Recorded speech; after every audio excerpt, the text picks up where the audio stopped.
Welcome to sauce TV. నేను మీ అభిద్ సేన్.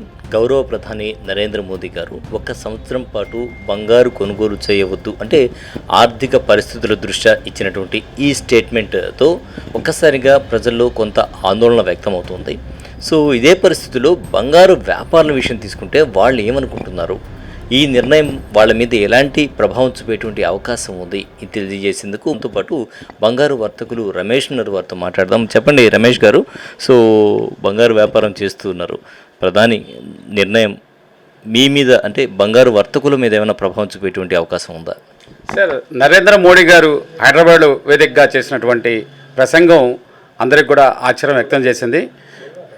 దాని వెనకున్నటువంటి విషయం ఏందని అందరూ కూడా ఈ 2 days నుంచి కూడా అందరూ ఆలోచనలో పడ్డారు. దీనికి మా జ్యువెలర్స్ కూడా కొంత ఇంపాక్ట్ అనేది గ్యారంటీ ఉంటుంది. అయితే ఈ ఇంపాక్ట్ని మనం మలుచుకొని ఎటువంటి అకేషన్స్కైనా మ్యారేజెస్కైనా మనం బంగారు కొనకుండా కార్యక్రమాలు చేసుకోవాలంటే మన ఇంట్లో ఉన్నటువంటి ఓల్డ్ గోల్డ్ని రీసైక్లింగ్ చేసి కొత్త ఆభరణాల కింద మనం చేసుకొని అకేషన్స్ చేసుకోవచ్చు. ఈ 6 నెలలు 1 year పాటు మాత్రమే మనం ఆ పని చేసుకోగలిగితే చాలు. ఈ 6 నెలలు 1 year మనం ఏదైతే గోల్డ్ కొనాలనుకుంటున్నామో అది ఈటీఎఫ్లో కావచ్చు, డిజిటల్ గోల్డ్లో కావచ్చు, మనం కొన్ని ఫోన్ యాప్స్ ద్వారా కొనుక్కొనేసి 1 year తర్వాత మనం డెలివరీ తీసుకోవచ్చు. సిప్ పద్ధతిన, ఈఎంఐ పద్ధతిన నెల మనం కట్టే విధానం ప్రకారం కూడా తీసుకోవచ్చు. సో కాబట్టి ఈ యొక్క 1 year ప్రభావితం అనేది పెద్దగా ఇంపాక్ట్ కాదనేది మా ఉద్దేశం. ఎందుకు అంటే భారతదేశ మన ముందు నేషన్స్ ఎకనామిక్ గ్రోత్ అంటే మన భారతదేశ యొక్క కరెన్సీ స్ట్రాంగ్గా ఉండాలి అంటే, రూపీ వాల్యూ స్ట్రాంగ్గా ఉండాలంటే మనం దిగుమతి ఎక్స్పోర్ట్ ఇంపోర్ట్ సంబంధించి బంగారు 10% మనం దిగుమతి ఆ వాల్యూలో చేసుకుంటున్నాము. కాబట్టి ఆ వాల్యూని మనం అరికట్టగలిగితే మన జీడిపి స్ట్రాంగ్ అవుతుంది, మన రూపీ స్ట్రాంగ్ అవుతుంది.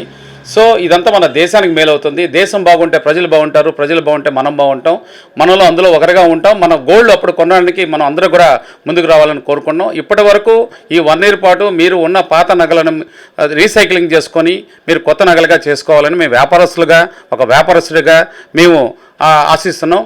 అదేవిధంగా ఈ ప్రభుత్వ నిర్ణయం అనేది 2025లో సౌత్ కొరియా గవర్నమెంట్ కూడా గోల్డ్ బార్స్ ఇంపోర్ట్ ఆపేసింది.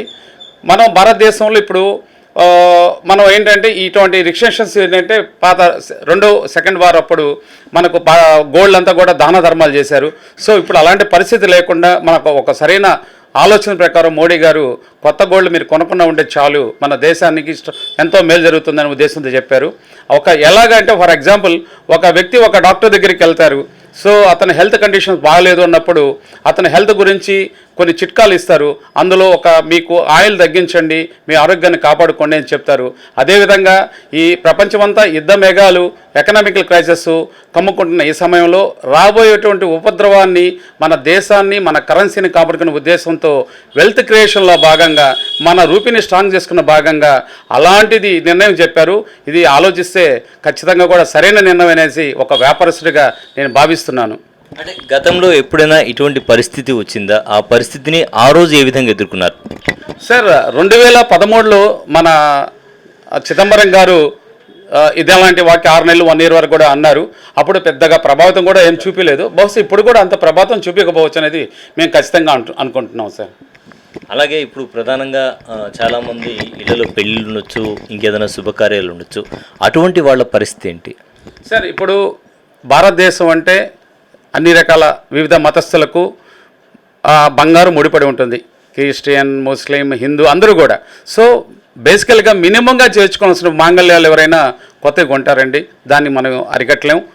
కాకపోతే కొత్తగా చేయాల్సిన నెక్లెస్లు కానీ రకరకాల వస్తువులన్నీ కూడా వాళ్ళ పాత బంగారు నగలను కరిగించుకొని దాన్ని కొత్త నగలుగా చేయిస్తే మనం ఇంపోర్టు అనేది గోల్డ్ లేకుండా ఇక్కడ భారతదేశంలో జరుగుతుంది. కాబట్టి దానివల్ల ప్రభుత్వానికి మన రూపీకి ఎటువంటి హానికరం లేదు. కాబట్టి అలాంటి టిప్ని అందరూ కూడా ప్రజలు ఫాలో చేసుకొని వాళ్ళ ఆభరణాలను కొత్త రూపం తీసుకురావాలని కోరుకుంటున్నాం సార్. రైట్ అండి. మరి మనతో పాటు విక్రమ్ కూడా ఉన్నారు, వారితో కూడా మాట్లాడదాం. చెప్పండి విక్రమ్, సో ఇది బంగారు వర్తకుల మీద ప్రభావం పెద్దగా చూపించేటువంటి అవకాశం లేదంటున్నారు, వాస్తవమేనా? సార్, వాస్తవంగా చెప్పాలంటే ఒక దేశ ప్రధాని బయట వచ్చేసి బహిరంగ సభలో ఇట్లా బంగారు కొనబాకండి అని ఒక మాట చెప్పడం చిన్న విషయం కాదు. ఆయన ఒక మాట చెప్పాలంటే ఎన్నో ఆలోచన చేసి మీటింగ్లు చేసి ఈ బహిరంగ సభలో చెప్పుంటారు. ఎందుకంటే ఒక దేశ ప్రధాని చెప్పాడంటే అదొక దేశ హిత కోసమే చెప్పుంటారు అతను. ప్లస్ ఏమంటే ఇప్పుడు ఒక ఇంటి పెద్ద మన యొక్క ఇంట్లో కూడా ఏమైనా సమస్య వస్తే ఆర్థిక సమస్యలు వచ్చినప్పుడు మన ఇంట్లో చెప్పేవాళ్ళు, మనకు ఈసారి ఆర్థిక సమస్యలు ఉన్నాయి, కొద్దిగా మనము ఈసారి ఖర్చులు తగ్గించుకోవాలి. అప్పుడు ఏమంటే మనం నిదానంగా బయట ఫుడ్ కానివ్వండి, బయట ట్రిప్స్ కానివ్వండి, ఏదైతే వేస్ట్ రూపాయి ఎక్కడ పక్కన ఖర్చు పెట్టేది అది తగ్గించుకొని మనం ఆ ఫైనాన్షియల్ కండిషన్ మనం స్ట్రాంగ్ వచ్చేదాకా మనం అన్నీ దాన్ని సరి చేసుకుంటాం అనమాట. అట్లాగే ఇది ఒక దేశం కోసం ఇది సమస్య వచ్చింది, దానికోసం మీరు ఎందుకంటే ఒట్టి బంగారనే కాకుండా ఫారెన్ ట్రిప్స్ కానివ్వండి ఇవన్నీ కూడా అతను తగ్గించుకోమన్నారు. ఎందుకు చెప్పారంటే మన రూపాయి బయటికి వెళ్తుంది, అది వెళ్ళకపోతే ఏదైతే మనకు కరెన్సీ ఉంది అది మన ఇండియాలో ఉంటే అది మన ఇండియాలో మన రూపీ వాల్యూ కొద్దిగా స్ట్రాంగ్ అయ్యే అవకాశాలు కూడా ఉన్నాయన్నమాట. అందుకని ఒక దేశ ప్రధాని చెప్పారంటే అది చాలా ఆలోచించి చెప్పుంటారు దాని గురించి. ఆర్థిక పరంగా దేశంలో ఏదో జరగబోతోంది అనేది కొంతమంది చెప్తున్నటువంటి మాట, ఒప్పుకుంటారా దీన్ని?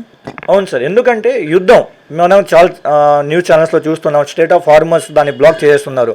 దానివల్ల మన భారతదేశం అనే కాదు ప్రపంచంలో చాలా దేశాలు దాంట్లో ఇబ్బంది పడున్నారు. దాంట్లో మనం కూడా ఉన్నాం.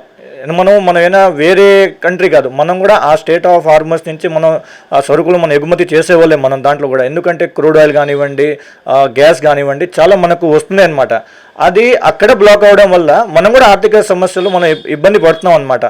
అది మనకు ఇంకా దారుణంగా పరిస్థితులు రాకూడదు అనేసి ఒక ప్రధాని బహిరంగ సభలో అట్లాంటి చెప్పడం కూడా మనకు ముందస్తు జాగ్రత్తగా, ఇది ఒక ముందస్తు జాగ్రత్తగా చెప్పినటువంటి విషయం. ఖచ్చితంగా అంటే రానున్న ఆర్థిక మాంద్యం లాంటిది ఏదైనా వచ్చేటువంటి అవకాశం ఉందేమో అని ముందు జాగ్రత్త చర్యగా ప్రధాని తీసుకున్నటువంటి ఈ నిర్ణయాన్ని ప్రతి ఒక్కరూ అనుసరించాల్సినటువంటి ఆచరించాల్సినటువంటి అవసరం అయితే ఎంతో ఉంది అంటున్నారు బంగారు వర్తకులు. కెమెరామెన్ మహేష్తో హుసేన్, సాస్ టీవీ నెల్లూరు.